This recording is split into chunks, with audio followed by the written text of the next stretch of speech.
کب تک ہم بے دھیانی کی نمازیں پڑھتے رہیں گے، بے ذوق سجدے کرتے رہیں گے، بے سرور نمازیں پڑھتے رہیں گے؟ حضرت مجد الفانی رحمۃ اللہ نے اپنے مکتوبات میں ایک عجیب بات لکھی ہے. فرماتے ہیں کہ ہر مومن کو جنت میں اللہ تعالیٰ کا دیدار نصیب ہوگا، رویت باری تعالیٰ نصیب ہوگی، مگر جو رویت کی کیفیت جنت میں ہوگی وہ دنیا میں نماز کی کیفیت کے مطابق ہوگی. جو کیفیت دنیا میں نماز کی ہوگی ویسی کیفیت رویت کی ہوگی. پھر وہ اس کو ایکسپلین کرتے ہیں کہ جن لوگوں کو دنیا میں ماں سوا کے خیال کے بغیر نماز پڑھنی نصیب ہوگی، یکسوئی کے ساتھ، دھیان کے ساتھ، یہ وہ لوگ ہوں گے جن کو اللہ کا دیدار ہوگا بغیر کسی حائل اور پردے کے. اور جتنے دنیا میں نماز پڑھتے ہوئے وساوس آئیں گے نا، اتنے پردے آتے جائیں گے. وساوس بھری نماز ہوگی تو پردوں کے ساتھ. اب ایک ہے پردوں میں سے دلہن کو دیکھنا اور ایک ہے پردے کے بغیر دیکھنا. اب سوچئے کتنی بڑی نعمت سے محروم ہو جائیں گے اگر ہم نے اپنی نماز کو بغیر وساوس کے نہ حاصل کیا دنیا میں. اس لیے اس پر محنت کرنی بہت ضروری ہے تاکہ ہمیں بھی نماز مقام احسان والی ان تعبد اللہ کا انک ترا یہ کیفیت نصیب ہو جائے. اللہ اکبر. امام ربانی مجد رحمۃ اللہ ایک مکتوبات میں لکھتے ہیں اگر نماز نہ ہوتی تو اس دنیا میں ہمیں محبوب کا وصل کون جو ہے وہ عطا کرتا. نماز ہی تو ہے.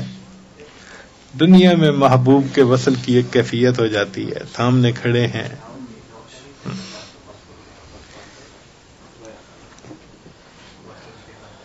تو اصل سلوک کا مقصد مقام احسان والی نماز کی کیفیت نصیب ہو جانا. کوئی کرامات مقصد نہیں ہے، کوئی رنگ دیکھنے مقصد نہیں ہے، دعائیں قبول ہونا مقصد نہیں ہے، عزتیں ملنا مقصد نہیں ہے، مقدمے فتح ہونا مقصد نہیں ہے، فتوحات کے دروازے، کوئی مقصد نہیں ہے. ایک مقصد ہے کہ قلب کی ایسی کیفیت ہو جائے کہ ان تعبد اللہ کا انک ترا. جب تک یہ کیفیت نہ ملی ہمیں پورے دین کی جو ہے وہ نعمت نہیں ملی. کیونکہ نبی علیہ السلام نے فرمایا ھذا جبرائیل اتاکم یعلمکم دینکم، یہ تمہیں تمہارا دین سکھانے کے لیے آئے تھے. تو احسان دین کا حصہ ہے، شامل ہے. نہیں حاصل ہوا تو دین کا کچھ حصہ بھی ہمیں حاصل نہیں ہوا. تو کامل دین مل جائے، ہمیں وہ کیفیت مل جائے، چند سجدے بھی ہم کر گئے نا اس کیفیت کے ساتھ، تو انشاءاللہ اللہ تعالیٰ کی رحمت کی نظر ہوگی. اب اس میں رکاوٹ کوئی دوسرا نہیں ہے، ہمارا اپنا نفس ہے، ہماری اپنی خواہشات ہیں، ہمارے اپنے جذبات ہیں. ہمارے بزرگوں نے تو اللہ سے ایسا طریقہ مانگا جو بہت آسان ہے، اب اس پہ چلنا ہمارا کام ہے. تو بھئی اپنے معمولات کی پابندی کیجئے. ہمارے مشائخ نے لکھا ہے من لا ورد لہ لا وارد لہ، جو ورد نہیں کرے گا، وظائف نہیں کرے گا، اس پر کوئی کیفیات نہیں آئیں گی.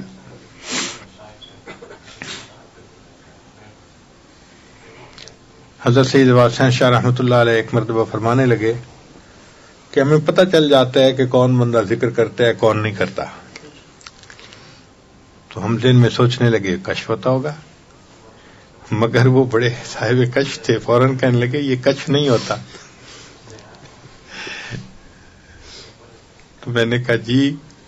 فرمانے لگے دیکھو جو ذکر کرے گا یقیناً اس پر کیفیات ہوں گی، اور جس پر کیفیات ہوں گی وہ لازماً شیخ سے رابطہ کرے گا.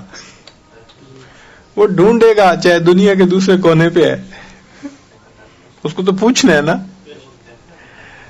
اور جس کا رابطہ ہی نہیں ہوتا 6 مہینے، اس کا مطلب کرتا ہی کچھ نہیں ہے. اور واقعی ہم نے دیکھا کہ جو اذکار کرتے ہیں، مراقبہ کرتے ہیں، ان کی کیفیات ہوتی ہیں، وہ تو ڈھونڈتے ہیں. تو جہاں بھی ہو ڈھونڈ نکالتے ہیں، پوچھتے ہیں حضرت مجھے اب کیا کرنا ہے؟ تو کیفیت ہوگی تو بندہ ڈھونڈے گا نا. وہی لطیفہ ہے کہ بہو کو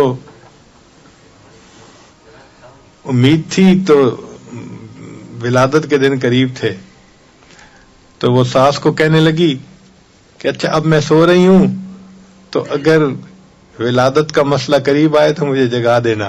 اس نے کہا میں تجھے نہیں جگاؤں گی، تو سارے محلے کو جگائے گی.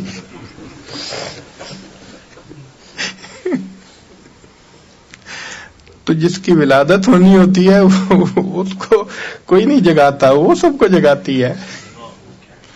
اسی طرح جو کیفیات بندے پہ آتی ہیں تو وہ تو شیخ کو بتائے بغیر رہ ہی نہیں سکتا.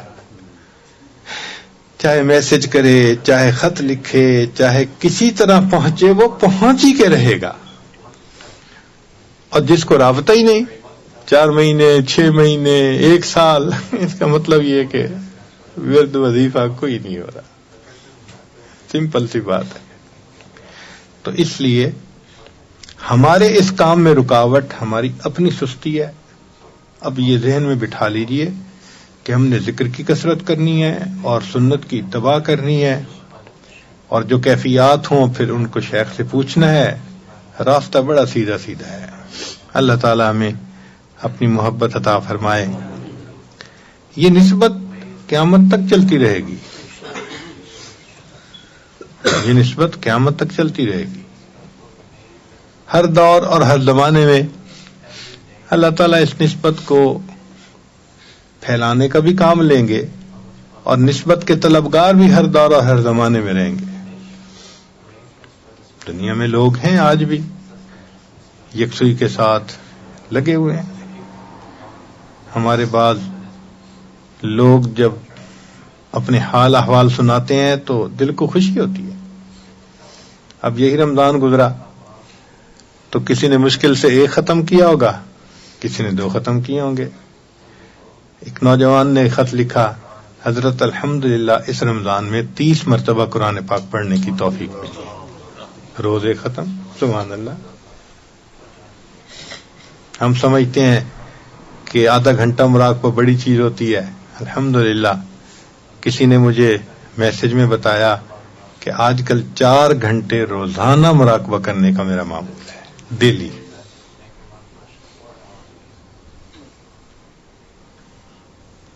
دس 10,000 مرتبہ کلمہ طیبہ کا ذکر روزانہ کرنا معمول ہے. کسی کا 20,000 دفعہ معمول ہے، 30,000 مرتبہ. بلکہ ایک خاتون ہے اللہ کی بندی، 40,000 مرتبہ روزانہ کا ذکر کرتی ہے. روزانہ کلمہ 40,000 مرتبہ.